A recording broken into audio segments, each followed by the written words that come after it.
Ram Mohan Roy, 1770 to 1833. Ram Mohan Roy, a learned man from Bengal, understood what was wrong with the country.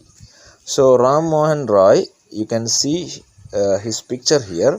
He was a learned man from Bengal. He was a very educated man from Bengal, and he understood what was wrong with the country.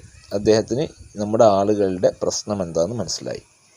So he spoke to his fellow people, let us not despise ourselves. Our ancient culture is great and we are capable of greater achievements. We must first reform our society. Superstitions have been ruining us. So he explained, or he talked with the fellow Indians, and he said, let us not despise ourselves. നമുക്ക് നമ്മൾ തന്നെ എന്ത് ചെയ്യാം? ശപിക്കാതിരിക്കാം, നമ്മൾ തന്നെ നശിപ്പിക്കാതിരിക്കാം. Our ancient culture is great. Our Indian culture is great and we are capable of greater achievement. നമ്മുടെ culture, നമ്മുടെ tradition വലിയതാണ്. നമുക്ക് വലിയ വലിയ നേട്ടങ്ങൾ കൈവരിക്കാൻ കഴിയുന്ന ട്രഡീഷനാണ് ഇന്ത്യക്കുള്ളത്. So let us reform and renew our society. നമുക്ക് നമ്മുടെ സമൂഹത്തെ എന്ത് ചെയ്യാം? ഒന്ന് പുനരുജ്ജീവിക്കണം, റിഫോം ചെയ്യണം. Because our society have superstitions. അവരെന്താണ്?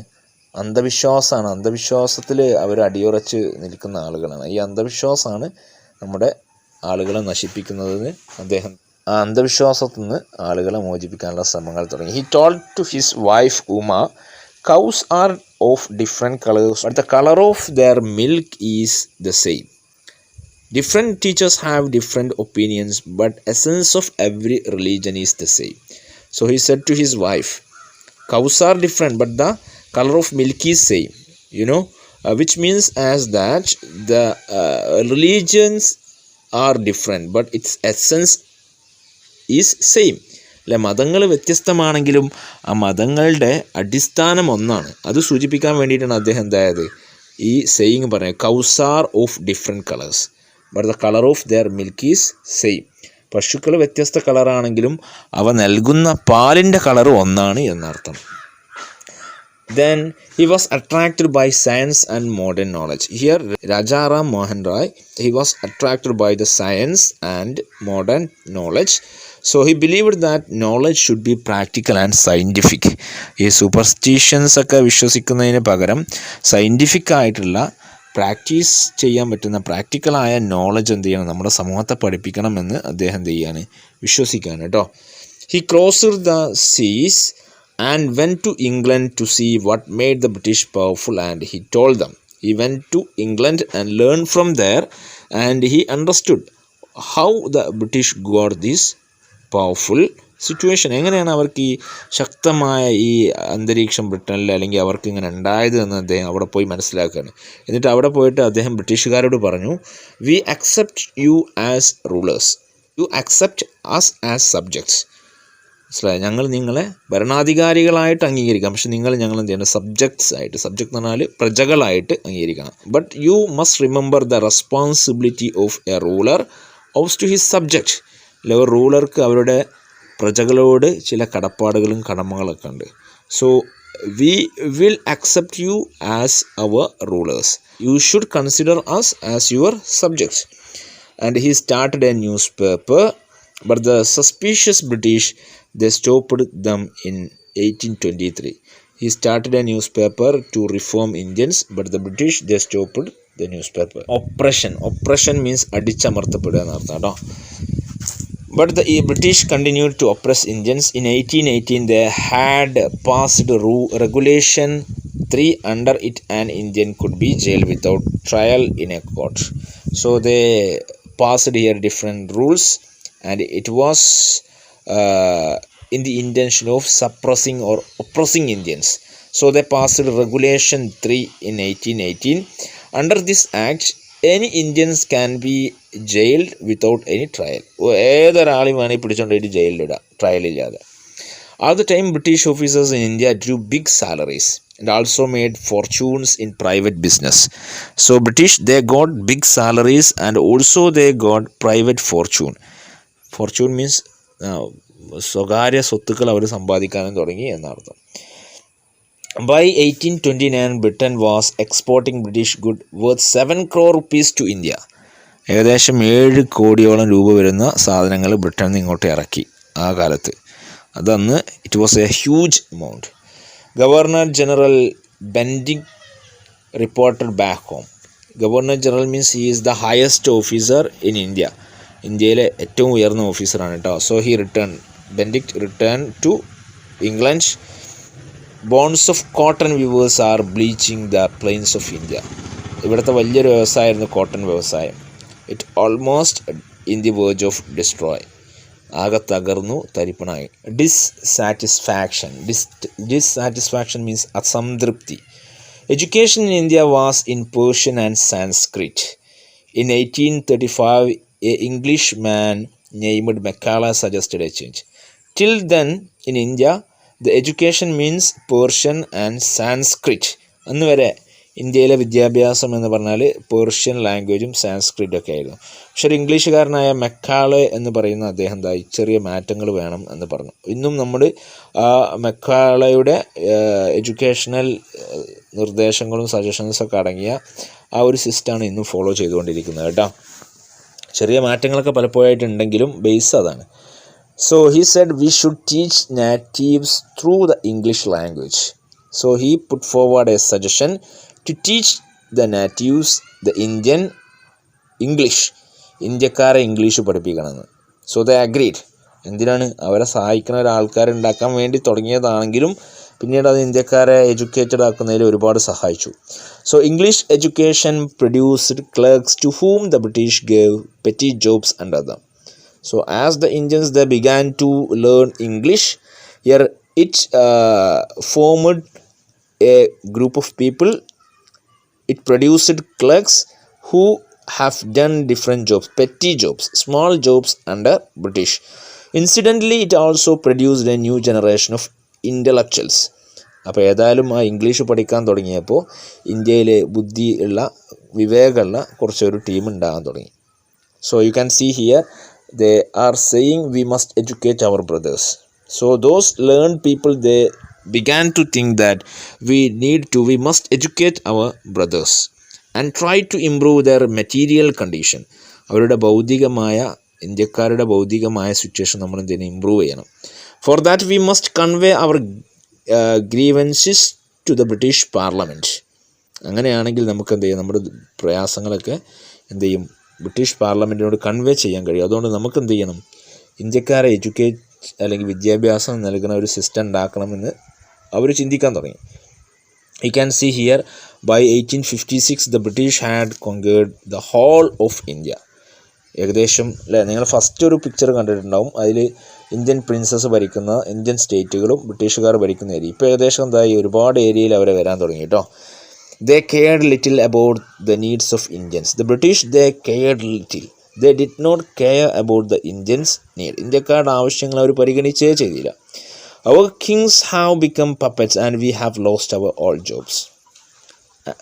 So the Indians they began to say our kings have become puppets. പാവകളായി മാറിയിട്ടുണ്ട് നമ്മുടെ രാജാക്കന്മാർ. So we have lost our old jobs and lands. And they are converting our brothers. നമ്മുടെ land രാജ്യം we are slaves and also they are convert means എന്ത് ചെയ്യുക? മതം മാറ്റം നടത്തുക. അവരിവിടെ മതം മാറ്റം നടത്തുന്നുണ്ട്. You only do something to drive them out. Some people they said that we are only talking and we have to do something to drive them here.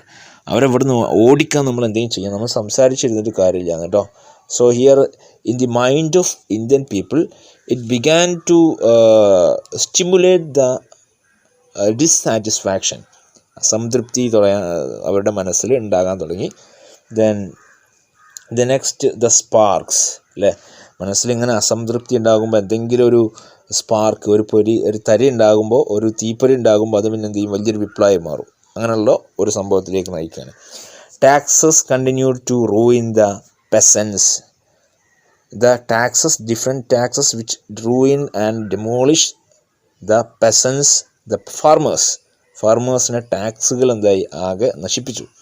In Bengal, the Shandals who had lost their land under new land rules became desperate. പുതിയ ഭൂനിയമം കൊണ്ടുവന്നപ്പോൾ അവർക്ക് എന്താ ഇവിടെ ഭൂമി നഷ്ടപ്പെട്ടു. അവരാകെ നിരാശരായി.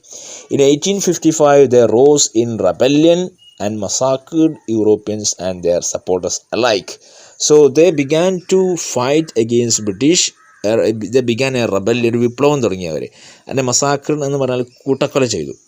Massacre Europeans and their supporters alike, ഒരുപോലെ എന്താ യൂറോപ്യന്മാരെ അവരെ സപ്പോർട്ട് ചെയ്യുന്ന ആളുകളെ അവർ കൊന്നൊടുക്കി. Discontent was brewing in the East India Company's army too. In this time in East India Company ആണ് ബ്രിട്ടീഷുകാരുടെ സൈന്യം. അതിൽ കുറച്ച് ഇന്ത്യക്കാരുണ്ടായിരുന്നു കേട്ടോ. അപ്പോൾ അവർക്കിടയിൽ എന്താ it began to start some kind of discontent, dissatisfaction, സംതൃപ്തി പുകയാൻ തുടങ്ങി. You can see here the reason. The white soldiers get huge pay, mansion to live in, servants, while we get pittance and slow promotion. The Indian soldiers, they thought the white soldiers, they are getting huge amount of money, huge amount of salary, big mansion, big houses, but the Indians, they are getting only few rupees അല്ലേ. അവർക്ക് നല്ല പൈസയും നല്ല വീടൊക്കെ കിട്ടും. നമുക്കാണെങ്കിലോ ചെറിയൊരു എമൗണ്ടും നല്ല promotion ഇല്ലയാണ്. Indian സൈനികർ അങ്ങനെ ആലോചിക്കാൻ തുടങ്ങി. ഇന്ത്യൻ സൈനികർ എന്ന് പറഞ്ഞാൽ ബ്രിട്ടീഷുകാരുടെ കീഴിൽ ജോലി ചെയ്യുന്നത് കേട്ടോ. The Angrez asked us to cross the sea, which is against our religion. Who is the Topiwala to abolish our age-old custom? The Indian soldiers, they thought that the English, they are compelling the soldiers to cross the sea. Actually, it was against the religion. അല്ലേ, കടൽ കടക്കാൻ ഇന്ത്യക്കാരെ നിർബന്ധിക്കുകയാണ് Indian സൈനികരെ. അതവരുടെ മതത്തിനെതിരാണ്. അപ്പോൾ അവർ ആലോചിച്ചു, ഈ ടോപ്പിവാല, ഈ തുപ്പിട്ട് വന്ന ആളുകൾ അവരാരാണ് നമ്മോട് കടൽ കടക്കാൻ പറയുന്നത്? നമ്മുടെ മതത്തിനെതിരല്ലേ എന്ന്. അതുകൊണ്ട് we must drive them out.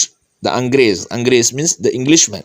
Thousands of other sepoys revolted. Sepoy, Indian പട്ടാളക്കാർ കേട്ടോ, ബ്രിട്ടീഷുകാരെ സൈന്യത്തിൽ ജോലി ചെയ്യുന്ന അവരെന്തായി വിപ്ലവം ഉണ്ടാക്കാൻ തുടങ്ങി. They were stripped of their uniform. അവർ യൂണിഫോം അയച്ചു വെച്ചു. Okay. And Sepoy Mangal Panda attacked the adjutant of his regiment and was executed. അദ്ദേഹം എന്തായി സൈനികരെ ഇംഗ്ലീഷുകാരെ ആക്രമിച്ചു. അങ്ങനെ അദ്ദേഹത്തെ എന്ത് ചെയ്യുന്നുണ്ട്, തൂക്കിലേറ്റുണ്ട് കേട്ടോ. Then few Englishmen had cared to understand Indian customs or the people's mind. ഇന്ത്യക്കാരുടെ രീതികൾ അല്ലെങ്കിൽ ഇന്ത്യക്കാരുടെ മനസ്സ് കാണാൻ ഒരു ബ്രിട്ടീഷുകാരും തയ്യാറായില്ല. Oh proud Brahmin soldiers, do you know that the grease on the bullet you have to bite is made from the fat of cows and pigs? What? The white has deceived us too. അപ്പോൾ വേറൊരു പ്രശ്നം ഉണ്ടായെന്ന് വെച്ചാൽ, ഈ ഗണ്ണിലിടുന്ന തിരയിൽ ഒരു ചെറിയൊരു ഗീസ് പോലൊരു സാധനം ഉണ്ടായിരുന്നു. അപ്പോൾ ആളുകൾക്കിടയിൽ, ഈ സൈനികർക്കിടയിൽ ഒരു ഖ്യാതി പരന്നു. ഈ സംഭവം ഉണ്ടാക്കുന്നത് പിഗിൻ്റെ ഫാറ്റിൽ നിന്നാണ് ഈ ഒരു ഗ്രീസ് ഉണ്ടാക്കുന്നത് എന്ന് അല്ലേ. അപ്പോൾ പിഗ് അല്ലെങ്കിൽ കൗ, അപ്പോൾ ഇത് രണ്ടും എന്താണ്, പിഗ് മുസ്ലിങ്ങൾക്കും കൗ ഹിന്ദുസിനും എന്താണ് ഉപയോഗിക്കാൻ പാടില്ലാത്തതാണ് അല്ലേ. അപ്പോൾ അതെന്തായി, അവർക്കിടയിൽ വലിയൊരു ചർച്ചയായി. Soon chapatis were sent from village to village to tell the people that their emperor would want their service. So they sent messages in chapatis. കത്തെഴുതിയാണ് മെസ്സേജ് അയക്കാൻ പറ്റില്ല. അതുകൊണ്ട് തന്നെ എന്തായി, they sent messages in chapatis that here it's going to be start a revolt, so it needs the people's support. Yes, my village men will be ready, so people, they are ready. Similarly, lotus flowers circulated among Indian soldiers. അതേ സമയത്ത് എന്തായി, റിവോൾട്ടിൻ്റെ വിപ്ലവത്തിൻ്റെ സൂചകമായിട്ട് സൈന്യങ്ങൾക്കിടയിൽ എന്ത് ചെയ്തു, lotus flowers, താമരയും distribute ചെയ്യാൻ തുടങ്ങി. So death to foreigner, the message, the masses gave all help and shelter to the patriots, ദേശസ്നേഹികൾ. So the people, they began to gather, and the patriots, they began to take the situation, and they began to plan the fighting. 8. Revolt. അപ്പം നേരത്തെ പറഞ്ഞ കുറേ incidents പറഞ്ഞല്ലോ, ഈ ഇൻസിഡൻസിലൂടെയൊക്കെ in 1857 എന്തായി, നമ്മളെ വിപ്ലവത്തിലേക്ക്, first Indian വാറിലേക്ക് നയിക്കുകയാണ് കേട്ടോ. Then revolt means വിപ്ലവം, കലാപം, റിവോൾട്ട് കലാപം. Then there was a violent outbreak at Meerut. It started in Meerut. The first violent outbreak അല്ലെങ്കിൽ കലാപം, it started in Meerut. The sepoys marched to Delhi. They marched to Delhi, lulling our emperor Bahadur Shah. He was the last emperor of the Mughal dynasty. Mughal സാമ്രാജ്യത്തിൻ്റെ അവസാനത്തെ എംപറാണ്. അവരെന്ത് ചെയ്തു, ഈ വിപ്ലവകാരികളൊക്കെ കൂടി അദ്ദേഹത്തെ support ചെയ്തു. and the rebellion spread wider. This rebellion and this fight spread all over the India. Many landlords had lost their lands because of the British policies, and they were sore. So landlords, they lost their land. They also joined in this revolt, and the white man's rule must end. Yes, we will help you. White men എന്ത് ചെയ്യണം, അവരുടെ rule ഇവിടെ അവസാനിക്കണം, ഞങ്ങൾ നിങ്ങളെ സഹായിക്കേണ്ട അവരും കൂടി. Okay, the fight of freedom. Then it began to the fight of freedom. At last, many former rulers like Begum Hazrat and Begum Hazrat Mahal of Lucknow were bitter. അവരും ആകെ പ്രയാസത്തിലായിരുന്നു, ഇങ്ങനെയുള്ള കുറേ rulers. The white man has taken away my kingdom, because here some kings, they actually lost their country, so they also came to support these people. ഈ ആളുകളെ സഹായിക്കാൻ അവരും വന്നു. Popular leaders like Maulavi Ahmadullah of Faizabad told to people, "Rise, brothers, rise. The Angrez is ruining our land." The popular leaders in different places, they also came forward to support these fighters or patriots, and they inspired people to against British. They said, "Rise, brothers, rise." എന്ത് ചെയ്യുക, എല്ലാവരും ഉയർത്തെഴുന്നേൽക്കൂ. We should defeat Angrez. Angrez ഇംഗ്ലീഷുകാർ കേട്ടോ. They joined the upsurge against the foreign. Upsurge, ഈ ഒരു കലാപത്തിൽ അല്ലെങ്കിൽ ഈ ഒരു പോരാട്ടത്തിൽ അവർ എന്ത് ചെയ്തു, ബ്രിട്ടീഷുകാർക്കെതിരെ നിന്നു. The people rose everywhere in Bareilly, Kanpur and Allahabad. Allahabad, Bareilly, these are the places. Everywhere people were against the British. They rose against British. And Azimullah Khan told Tandia Top, "We should have Pashwa Nana Sahib as our leader in this war of independence." അപ്പോൾ അവർ പറഞ്ഞു, നമ്മൾ എന്ത് ചെയ്യണം, നാനാ സാഹിബിനെ ഈ first independence വാറിൽ നമുക്ക് നേതാവാക്കാം. 80-year-old Kanwar Singh of Bihar received a bullet in his wrist. "Mother Ganga, this is my last offering to you." ഇപ്പോൾ കൻവർ സിംഗ് അല്ലേ, അദ്ദേഹത്തിന് 80 വയസ്സായിട്ട് അദ്ദേഹം ഈ പോരാട്ടത്തിൽ ഭാഗവക്കായിരുന്നു. അദ്ദേഹത്തിന് എന്തായി, അദ്ദേഹത്തിൻ്റെ കയ്യിൽ വെടിയുണ്ട കൊണ്ടു കേട്ടോ. അപ്പോൾ അദ്ദേഹം പറയാണ്, "Mother Ganga, this is my last offering to you." He just shed his blood on the Ganga river, and he also participated in the war. The patriots pounced upon the British and fought pitched battles all over North India. So here the patriots, they stood against the British and they started fight against British all over the India. So these incidents led to the first independence war. അപ്പോൾ ഈ മേലെ പറഞ്ഞ സംഭവങ്ങളൊക്കെ കൂടിയാണ് എന്തിലേക്ക് നയിച്ചത്, ഒന്നാം സ്വാതന്ത്ര്യ സമരത്തിലേക്ക് നയിച്ചത്. അപ്പോൾ ഒന്നാം സ്വാതന്ത്ര്യ സമരത്തിലേക്ക് നയിച്ച ഈ ഇൻസിഡൻസ് ആണ് ഇവിടെ ഈ പിക്ചോറിയൽ എക്സ്പ്ലനേഷൻസ് ആയിട്ട് നിങ്ങൾക്ക് ഇവിടെ കണ്ടത് കേട്ടോ. So let us move to the activity. In workbook you can see in page number 20, activity second, there are several factors that led the masses to revolt against the British during the years 1855 to 57. Explain those factors. You read the pictorial explanation. In that pictures you can see the different reasons which led to the revolt against the British in 1857. Okay, 1857 വിപ്ലവത്തിലേക്ക് നയിച്ച ഒരുപാട് കാരണങ്ങൾ നിങ്ങൾ കണ്ടു അല്ലേ. അപ്പോൾ ആ കാരണങ്ങൾ, ആ ഒന്നാം സ്വാതന്ത്ര്യ സമരത്തിലേക്ക് നയിച്ച കാരണങ്ങൾ എന്തൊക്കെയാണ് എഴുതാനാണ് കേട്ടോ. So different reasons are there. You can write down what are the reasons. Then activity 3, explain the meaning of the following words taken from the chapter. Refer to a dictionary if necessary. Also make your own sentences using these words. There are some words given here. You can write down its meaning. If it necessary, you can refer a dictionary. Okay, അപ്പോൾ അതിൻ്റെ meaning എഴുതുക, എന്നിട്ട് ആ വേർഡുകൾ സെൻറ്റൻസുകളിലേക്ക് മാറ്റുക കേട്ടോ. So let us read here the word martyrs. Martyrs means രക്തസാക്ഷികൾ എന്നർത്ഥം. Upstart, conquest, dethroned, subdue, absurd, scorned, abandon, arrears, cripple, despise, essence. All these words are coming in our chapter. And also suspicious, oppress, puppets. എല്ലാ വേർഡുകളും നമ്മുടെ ചാപ്റ്ററിൽ വന്നതാണ്, explain ചെയ്തതാണ്. Conquest means പിടിച്ചടക്കുക, ഡീത്തോൺഷ് സ്ഥാനഭ്രഷ്ടനാക്കുക, സബ്ഡ്യൂ കീഴടങ്ങുക, അബ്സേർഡ് നിരർത്ഥകമായ വിഡ്ഢിത്തപരമായ എന്നൊക്കെ അർത്ഥം, സ്കോണ്ട് പുച്ഛിക്കുക, അബൻഡൻ ഒഴിവാക്കുക, അരിയേഴ്സ് ടാക്സ് എന്നൊക്കെ അർത്ഥം കേട്ടോ, ക്രിപ്പിൾ എന്ത് ചെയ്യുക മുടന്തനാക്കുക, വികലാംഗമാക്കുക, ഡിസ്പൈസ് എസെൻസ്, സസ്പീഷ്യസ് സംശയദൃഷ്ടിയുള്ളതാണ്, ഒപ്രസ് അടിച്ചമർത്തുക, പപ്പറ്റ് പാവ, എസെൻസ് എന്ന് പറഞ്ഞാൽ ബേസ് എന്നൊക്കെ അർത്ഥം കേട്ടോ, അതിലെ സത്ത, ഡിസ്പൈസ് നശിപ്പിക്കുക ഒഴിവാക്കുക. Fourth one, find out one word from the chapter which means the same as. Here some sentences are given. You can find out the one word for these sentences. One who loves his country deeply. സ്വന്തം രാജ്യത്തെ നന്നായി സ്നേഹിക്കുന്ന ആൾക്ക് എന്താ പറയാ അല്ലേ, രാജ്യസ്നേഹി in English. One who belongs to a Hindu priestly class. Hindu Priestley ക്ലാസ്സിൽ ഉൾക്കൊള്ളുന്ന ആൾ. Then removed, dissatisfaction, excessive damage, വലിയ ഡാമേജിന് എന്താ പറയുക. Then mass killing എന്താ പറയുക, uprising, remove from throne, കിരീടത്തിൽ നിന്ന് അല്ലെങ്കിൽ അധികാരത്തിൽ നിന്ന് ഒഴിവാക്കുന്നതിന് എന്താണ് പറയാന്നാണ് കേട്ടോ. Okay, so these are the activities.